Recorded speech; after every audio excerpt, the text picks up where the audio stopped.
అందరికీ నమస్కారం. నీ సహజ స్థితిలో ఉండు భగవాన్ శ్రీ రమణ మహర్షి బోధనలు పుస్తక పఠనం 27వ రోజుకి స్వాగతం. పుస్తకంలోని 3వ భాగం గురువులో మొదటి అంశం గురువు గురించి విందాం. నిజానికి దైవము గురువు ఒకరే. పులినోట పడిన వానికి తప్పించుకోవడం అంటూ లేదు. అట్లాగే గురువు అనుగ్రహం పొందిన వారికి రక్షణ లేకపోవడం అంటూ లేదు. గురువు వారిని ఎప్పుడూ వీడడు.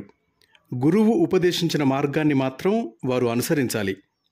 శ్రీ భగవాన్ దృక్పథంలో శిష్యులంటూ ఎవరూ లేరు. కానీ శిష్యుని దృక్పథంలో ఒక మహాసముద్రం వంటిది గురుకృప.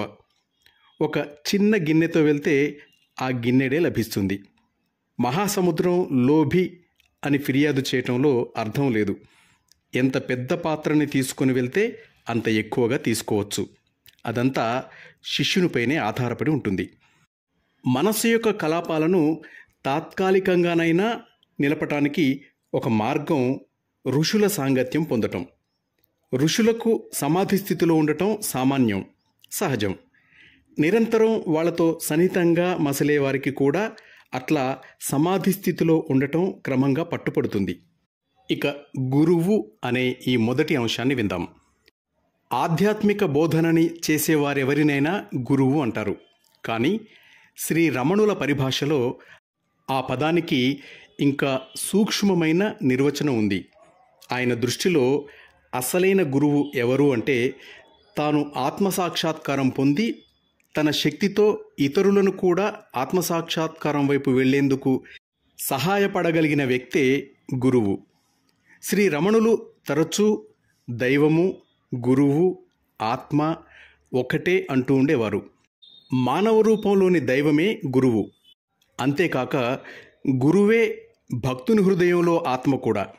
ఆయన లోపల బయట కూడా ఉండటం వల్ల ఆయన శక్తి రెండు విధాలా పనిచేస్తుంది.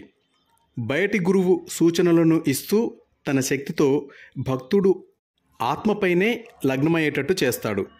లోపలి గురువు భక్తుని మనస్సుని దాని మూలం వైపు లాగి అది ఆత్మలో లీనమయ్యేటట్టు చేసి చివరికి దానిని ధ్వంసం చేస్తాడు.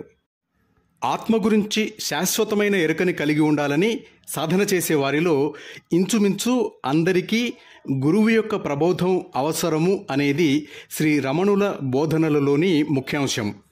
ఆధ్యాత్మిక ప్రగతిలో గురువు యొక్క పాత్ర కీలకమైనది. ఎక్కడో అరుదుగా తప్ప సాధకులలో ఆత్మ విస్మృతి ఎంతో బలీయం. దాని నుండి తమంతట తామే వారు తప్పించుకోలేరు. ఆత్మసాక్షాత్కారాన్ని పొందగోరే వారికి గురువు యొక్క అవసరం ఉందని శ్రీ రమణులు చెప్పినా ఆ అన్వేషణని ఎంతో ప్రగాఢంగా కొనసాగించని వారికి తానుగా తన శక్తితో గురువు వారికి సంపాదించి పెట్టే శక్తి లేదు అనేవారు.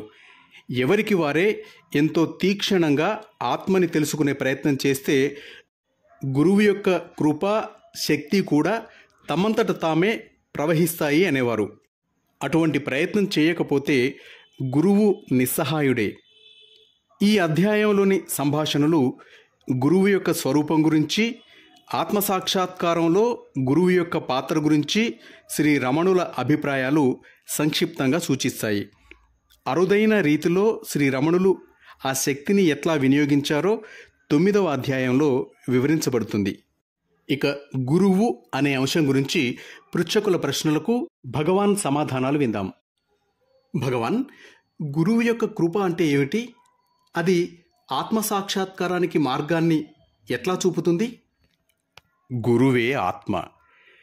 మనిషి తన జీవితం గురించి అసంతుష్టుడవుతాడు. ఒక్కోసారి తనకున్నదానితో సంతృప్తి చెందడు. తన కోర్కెలు తీరటానికై భగవంతుణ్ణి ప్రార్థిస్తాడు. కేవలం తన కోర్కెలు తీరటం కంటే భగవంతుని కృప కోసమే భగవంతుడిని తెలుసుకోవాలన్న దశ వచ్చేంతగా అతని మనస్సు క్రమేపీ పరిశుద్ధమవుతూ ఉంటుంది. అప్పుడు భగవంతుని కృప రూపం దాలుస్తుంది. భగవంతుడే గురువు రూపం దాల్చి భక్తునికి కనపడి సత్యం గురించి బోధిస్తాడు.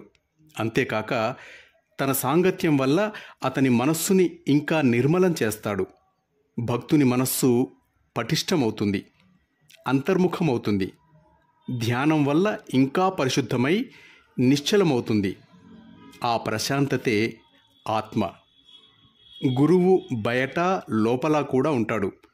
బయట నుంచి మనస్సు అంతర్ముఖమయ్యేటట్టు తోస్తాడు. ఇక లోపలి నుంచి మనస్సుని ఆత్మవైపు లాగి అది ప్రశాంతమయ్యేటట్టు చేస్తాడు. అదే గురుకృప అంటే. దైవము, గురువు, ఆత్మ ఒక్కటే, వాటిలో భేదాలు లేవు. స్వామి, థియోసాఫికల్ సొసైటీకి చెందిన వాళ్ళు పరమగురువుల మార్గదర్శకత్వం కోసం ధ్యానం చేస్తారు కదా. గురువు లోపలే ఉన్నాడు. అతడు బయట ఉన్నాడన్న తప్పు భావాన్ని తొలగించటానికే ధ్యానం. నువ్వు ఏ అపరిచితుని కోసమో ఎదురుచూస్తూ ఉంటే అతను అదృశ్యం కూడా అవుతాడు తప్పకుండా. తాత్కాలికంగా ఉండేవాని ప్రయోజనం ఏమిటి? నీవు వేరని, నీకొక దేహం ఉందని నీవు భావిస్తున్నంత కాలం నీకు వెలుపల దేహం కల ఒక గురువు అవసరమే.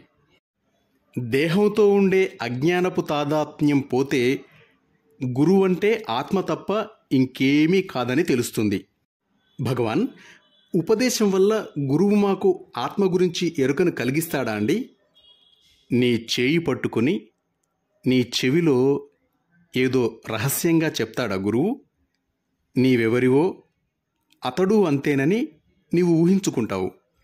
నీకు దేహం ఉండటం వల్ల అతనికి దేహం ఉంటుందని, నీవు గుర్తింపగల రూపం కలదానిని దేనినో చేస్తాడని అనుకుంటావు.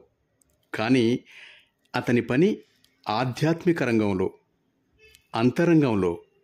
స్వామి, గురువు ఎట్లా లభిస్తాడండి?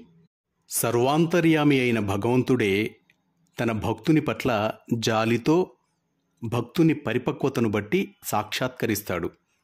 అతడొక మనిషి అనుకొని భక్తుడు ఇద్దరు దేహదారుల మధ్య ఉండే సంబంధాన్ని ఎదురుచూస్తాడు. కానీ గురువు భగవంతునికి ఆత్మకి రూపం, లోపలి నుండే పనిచేస్తాడు. భక్తుని దోషాలను తెలిపి అతను అంతరంగంలోని ఆత్మను చేరుకునే వరకు సరియైన మార్గంలో నడిపిస్తాడు. అయితే సద్గురు లక్షణాలు ఏమిటి స్వామి? ఎల్లవేళలా ఆత్మలో సంస్థితమవటం, అందరినీ సమానంగా చూడటం, ఎల్లవేళలా అన్ని ప్రదేశాలలో, అన్ని పరిస్థితులలో అచంచలమైన ధైర్యం కలిగి ఉండటం. స్వామి, ఎన్నో విభిన్నమైన మార్గాలను ఉపదేశించే ఆధ్యాత్మిక గురువులున్నారు. మరి ఎవరిని ఎంచుకోవాలి? నీకు ఎవరి దగ్గర శాంతి లభిస్తే వారిని ఎంచుకో. మరి ఆయన బోధనలని కూడా పరిగణనలోకి తీసుకోనక్కర్లేదా అండి? ఎంతో నిజాయితీపరుడైన సాధకుడిని ఇది చేయి, అది చేయి అని చెప్పేవాడు నిజమైన గురువు కాజాలడు. సాధకునికి తన వ్యాపకాల బాధ ఉండనే ఉంది. అందువల్ల అతనికి కావలసింది శాంతి, విశ్రాంతి.